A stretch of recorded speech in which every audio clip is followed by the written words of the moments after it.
하나님 아버지, 10월의 첫날을 시작합니다. 우리 안에 계시는 성령님의 도움으로 주님을 닮아가게 하시고 일상생활을 통하여 감사의 기도를 하게 하옵시고 섬기고 있는 우리 서림교회가 평안하여 든든히 서게 하옵소서. 우리 서림의 식구들 모두가 주님의 일에 쓰임받는 일꾼으로 거듭나게 하시고 주님이 원하시는 부흥의 도약을 하게 하옵소서. 예수님의 이름으로 기도합니다. 아멘. 다 함께 찬송가 539장을 함께 찬송하시겠습니다.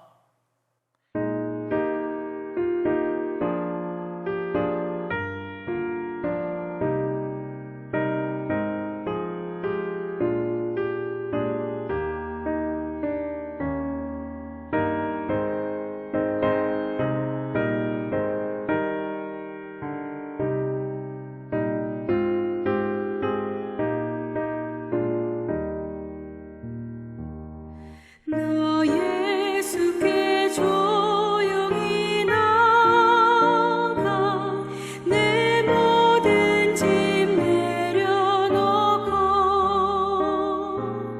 주 십자가 사랑을 믿어 죄 사함을 너 받으라. 주 예수께 조용히 나가 내 마음을 쏟아 놓으라. 늘 은밀히 보시는 주님, 큰 은혜를 베푸시리. 주 예수의 은혜를 입어 내 슬픔이 없어지리. 내 이웃을 늘 사랑하여 너 받은 것 거저주라. 주 예수께 조용히 나가 내 마음을 쏟아 놓으라. 늘 은밀히 보시는 주님, 큰 은혜를 베푸시리.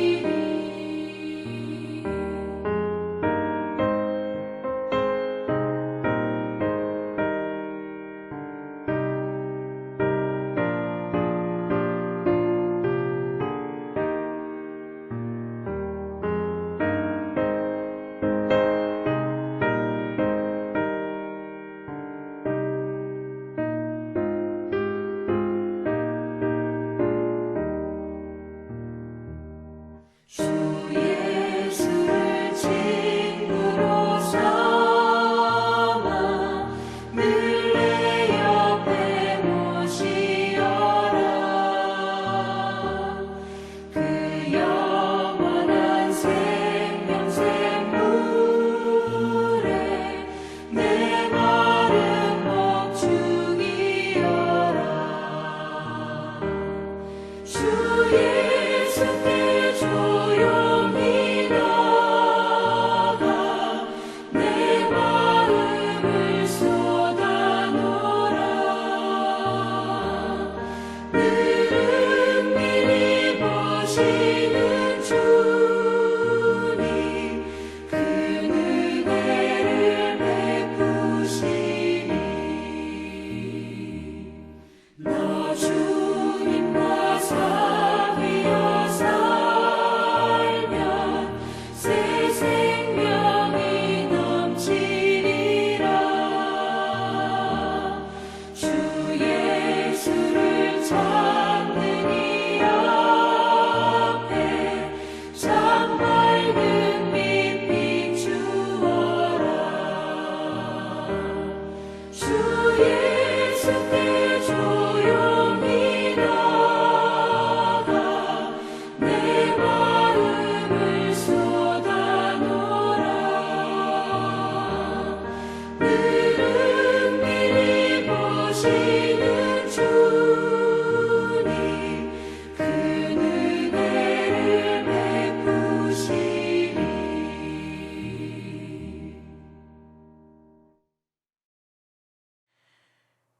오늘 말씀은 여호수아 9장 1절에서 27절까지의 말씀입니다. 여호수아 9장. 이 일 후에 요단 서쪽 산지와 평지와 레바논 앞 대해 연안에 있는 헷사람과 아모리 사람과 가나안 사람과 브리스 사람과 히위 사람과 여부스 사람의 모든 왕들이 이 일을 듣고 모여서 일심으로 여호수아와 이스라엘에 맞서서 싸우려 하더라. 기브온 주민들이 여호수아가 여리고와 아이에 행한 일을 듣고 꾀를 내어 사신의 모양을 꾸미되 헤어진 전대와 헤어지고 찢어져서 기운 가죽 포도주 부대를 나귀에 싣고 그 발에는 낡아서 기운 신을 신고 낡은 옷을 입고 다 마르고 곰팡이가 난 떡을 준비하고 그들이 길갈 진영으로 가서 여호수아에게 이르러 그와 이스라엘 사람들에게 이르되 우리는 먼 나라에서 왔나이다. 이제 우리와 조약을 맺읍시다 하니 이스라엘 사람들이 히위 사람에게 이르되 너희가 우리 가운데에 거주하는 듯하니 우리가 어떻게 너희와 조약을 맺을 수 있으랴 하나 그들이 여호수아에게 이르되 우리는 당신의 종들이니이다 하매 여호수아가 그들에게 묻되 너희는 누구며 어디서 왔느냐 하니 그들이 여호수아에게 대답하되 종들은 당신의 하나님 여호와의 이름으로 말미암아 심히 먼 나라에서 왔사오니 이는 우리가 그의 소문과 그가 애굽에서 행하신 모든 일을 들으며 또 그가 요단 동쪽에 있는 아모리 사람의 두 왕들 곧 헤스본 왕 시혼과 아스타롯에 있는 바산 왕 옥에게 행하신 모든 일을 들었음이니이다. 그러므로 우리 장로들과 우리나라의 모든 주민이 우리에게 말하여 이르되 너희는 여행할 양식을 손에 가지고 가서 그들을 만나서 그들에게 이르기를 우리는 당신들의 종들이니 이제 우리와 조약을 맺읍시다 하라 하였나이다. 우리의 이 떡은 우리가 당신들에게로 오려고 떠나던 날에 우리들의 집에서 아직도 뜨거운 것을 양식으로 가지고 왔으나 보소서 이제 말랐고 곰팡이가 났으며 또 우리가 포도주를 담은 이 가죽 부대도 새 것이었으나 찢어지게 되었으며 우리의 이 옷과 신도 여행이 매우 길었으므로 낡아졌나이다 한지라. 무리가 그들의 양식을 취하고는 어떻게 할지를 여호와께 묻지 아니하고 여호수아가 곧 그들과 화친하여 그들을 살리리라는 조약을 맺고 회중 족장들이 그들에게 맹세하였더라. 그들과 조약을 맺은 후 사흘이 지나서야 그들이 이웃에서 자기들 중에 거주하는 자들이라 함을 들으니라. 이스라엘 자손이 행군하여 셋째 날에 그들의 여러 성읍들에 이르렀으니 그들의 성읍들은 기브온과 그비라와 브에롯과 기럇 여아림이라. 그러나 회중 족장들이 이스라엘의 하나님 여호와로 그들에게 맹세했기 때문에 이스라엘 자손이 그들을 치지 못한지라. 그러므로 회중이 다 족장들을 원망하니 모든 족장이 온 회중에게 이르되 우리가 이스라엘의 하나님 여호와로 그들에게 맹세하였은즉 이제 그들을 건드리지 못하리라. 우리가 그들에게 맹세한 맹약으로 말미암아 진노가 우리에게 임할까 하노니 이렇게 행하여 그들을 살리리라 하고 무리에게 이르되 그들을 살리라 하니 족장들이 그들에게 이른 대로 그들이 온 회중을 위하여 나무를 패며 물을 깃는 자가 되었더라. 여호수아가 그들을 불러다가 말하여 이르되 너희가 우리 가운데에 거주하면서 어찌하여 심히 먼 곳에서 왔다고 하여 우리를 속였느냐. 그러므로 너희가 저주를 받나니 너희가 대를 이어 종이 되어 다 내 하나님의 집을 위하여 나무를 패며 물을 깃는 자가 되리라 하니 그들이 여호수아에게 대답하여 이르되 당신의 하나님 여호와께서 그의 종 모세에게 명령하사 이 땅을 다 당신들에게 주고 이 땅의 모든 주민을 당신들 앞에서 멸하라 하신 것이 당신의 종들에게 분명히 들림으로 당신들로 말미암아 우리의 목숨을 잃을까 심히 두려워하여 이같이 하였나이다. 보소서 이제 우리가 당신의 손에 있으니 당신의 의향에 좋고 옳은 대로 우리에게 행하소서 한지라.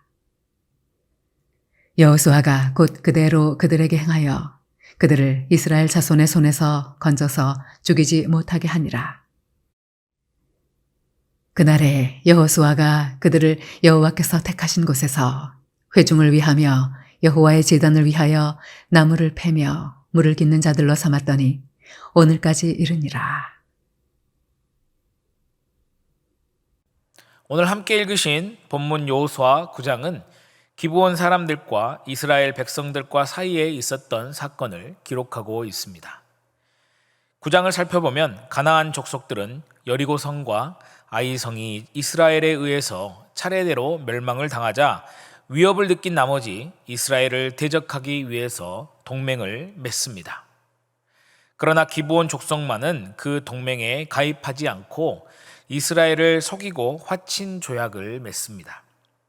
나중에 기브온 주민들이 속임수를 썼다는 사실을 알고 그들을 추궁하고 이후에 그들을 이스라엘의 영원한 종으로 삼는 내용으로 이루어져 있습니다.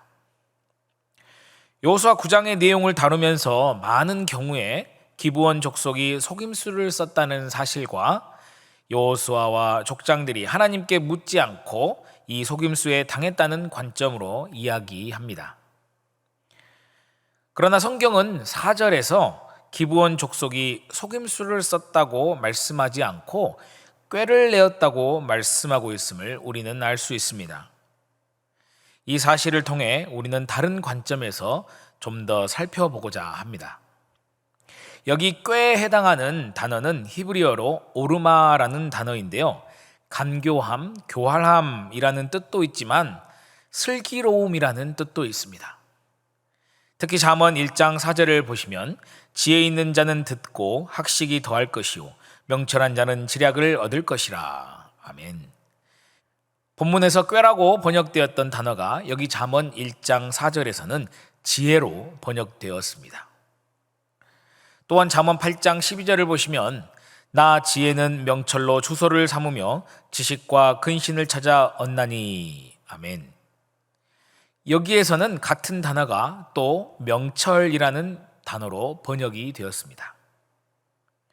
저는 기브온 족속이 이스라엘 백성을 속였다는 표현보다 자기들이 처한 이 상황에서 슬기롭게 지혜롭게 대처한 것이라고 생각이 됩니다.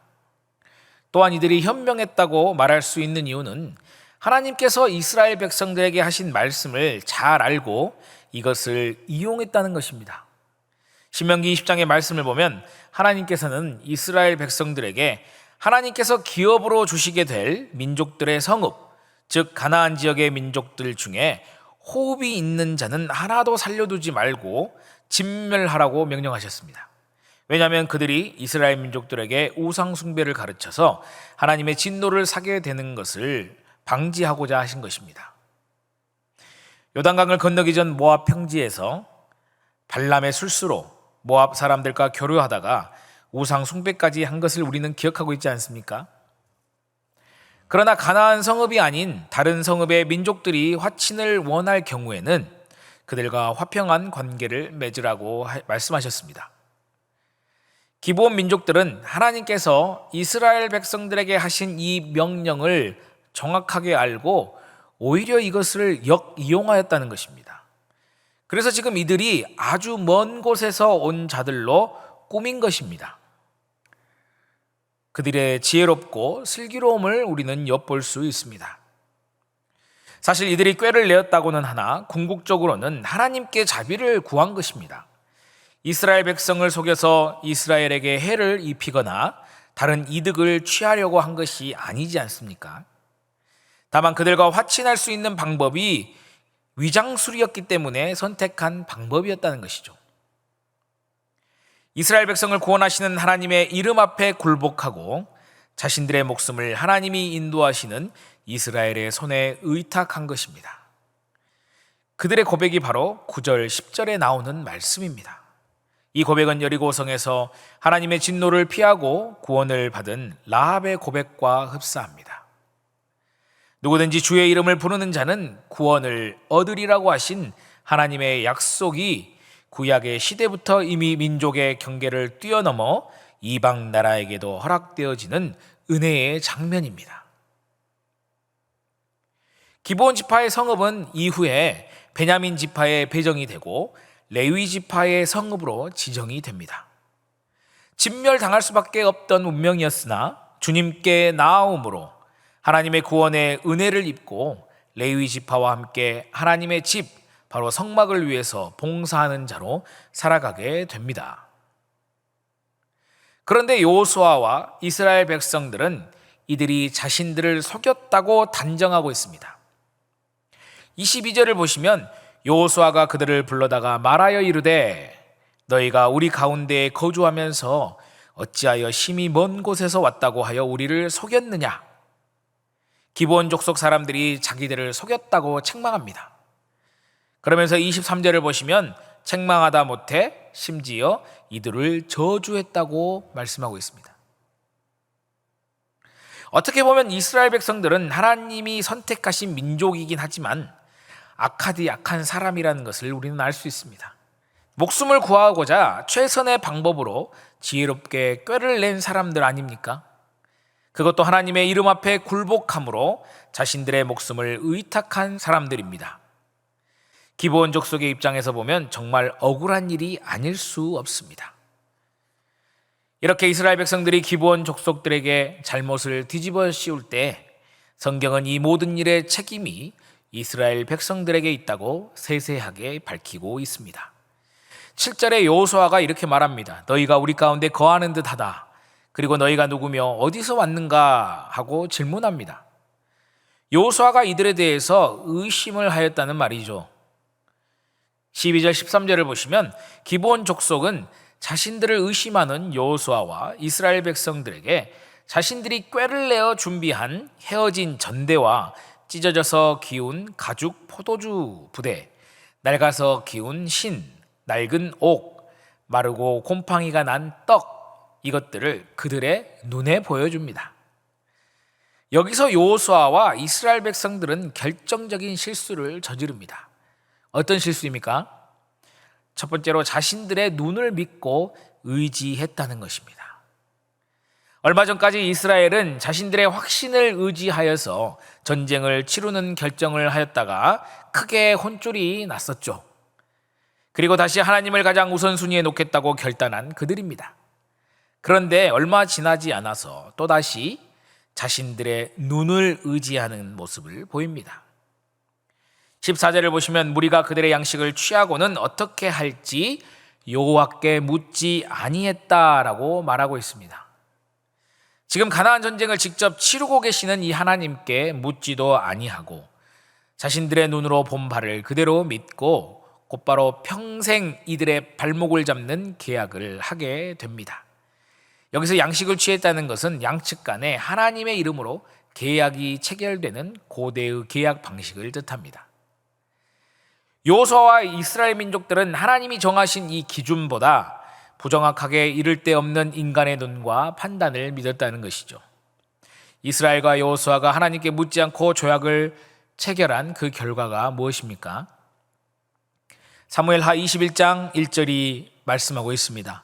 다윗의 시대에 3년 기근이 있으므로 다윗이 여호와 앞에 간구하매 여호와께서 이르시되 이는 사울과 피를 흘린 그의 집으로 말미암으니 그가 기브온 사람을 죽였음이니라 하시니라.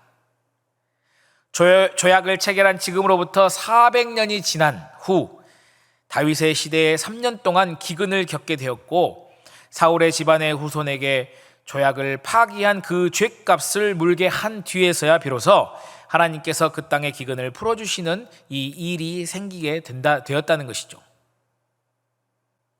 둘째로 모든 민족을 구원하시는 하나님의 뜻을 깨닫지 못하는 실수를 저지르게 됩니다. 여호수아와 이스라엘 백성들은 이미 라합이 구원을 받은 것을 목격했습니다.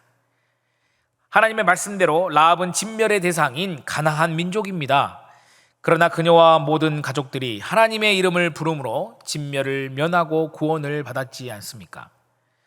그러나 이들은 이 사실을 깨닫지 못했던 것입니다. 왜냐하면 이미 눈에 보이는 것을 믿는 자로 돌아섰기 때문입니다.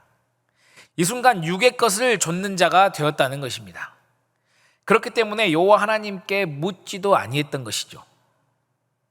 만약 하나님께 물었다면 하나님께서 기브온 족속이 거짓말을 했으니 그들을 죽이라고 하시지는 않았을 것입니다. 여리고 성에서 구원을 받은 라합처럼 이들 역시 구원받은 사실은 변하지 않았을 것입니다. 다만 이스라엘 백성과 기브온 족속 둘 다 행복한 결말을 맞이했을 것이라는 것이죠. 오늘 하루의 삶을 우리가 함께 시작하시면서 한 주 동안 살펴본 여호수아와 이스라엘 백성들이 지속적으로 그리고 반복적으로 실수를 저지르는 이 모습을 함께 묵상하시면서 이들의 모습이 현재 우리의 모습은 아닌지 생각해 보기를 원합니다. 자꾸 내 생각과 내 경험과 내 자아가 하나님보다 앞서고 있지는 않습니까?